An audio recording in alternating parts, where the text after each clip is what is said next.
Welcome. Vote কর্মীদের পারিশ্রমিক সংক্রান্ত যে বিজ্ঞপ্তি প্রকাশিত হয়েছে, অবশ্যই 2024-এর যে লোকসভা নির্বাচন, সেই নির্বাচনের পরিপ্রেক্ষিতে সেখানে ভোট কর্মীদের পারিশ্রমিক বাড়লো না কমলো, তার ব্রেকআপ কী রয়েছে, পুরো বিষয়টা আপনাদের সামনে তুলে ধরবো। পুরো ভিডিওটা দেখুন, তাহলেই বুঝতে পারবেন।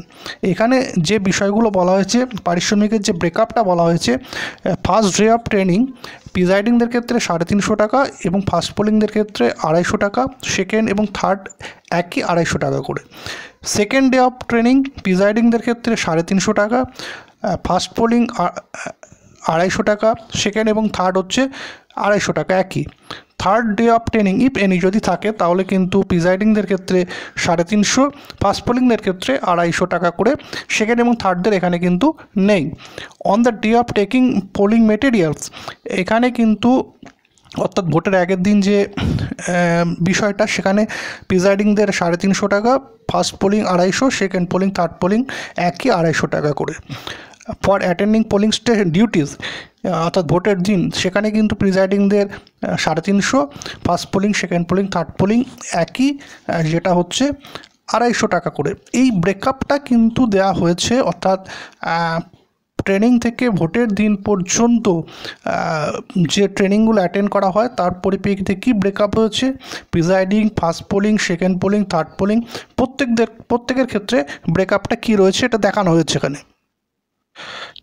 এছাড়া যে বিষয়টা রয়েছে, যেটা হচ্ছে কন্টিনজেন্ট এক্সপেন্ডিচার, যেটা প্রিজাইডিং অফিসারের অ্যাকাউন্টে যেটা যোগ হবে সেটা হচ্ছে 300 টাকা।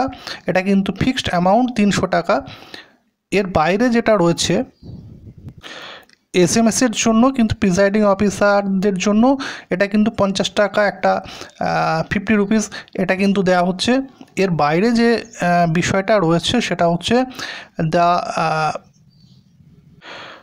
a member of reserve polling personnel who has to make night halt on P-1 day, তাদের জন্য 150 টাকা করে দেওয়া হচ্ছে। এখানে টোটাল বিষয়টা যোগ করলে যে মোটামুটি যে ফিগারটা দাঁড়াচ্ছে সেটা হচ্ছে যে প্রিজাইডিং অফিসাররা মোটামুটি 2270 টাকা মতো পেতে পারেন, ফার্স্ট পোলিং অফিসাররা পেতে পারেন 1420, সেকেন্ড এবং থার্ড পোলিং অফিসাররা পেতে পারেন 1170 টাকা করে। এটা কিন্তু টোটাল ব্রেকআপ এবং যে বিষয়টা দেয়া রয়েছে, পুরো বিষয়টা সামগ্রিক সাম আপ করলে এই বিষয়টা কিন্তু দাঁড়াচ্ছে। এর বাইরে কোনো বিষয় থাকলে সেটা কিন্তু এই মুহূর্তে বলা যাচ্ছে না, বা এটাই কিন্তু মোটামুটি চূড়ান্ত বলে ধরা যেতে পারে। পুরো বিষয়টা আপনাদের সামনে তুলে ধরলাম। ধন্যবাদ।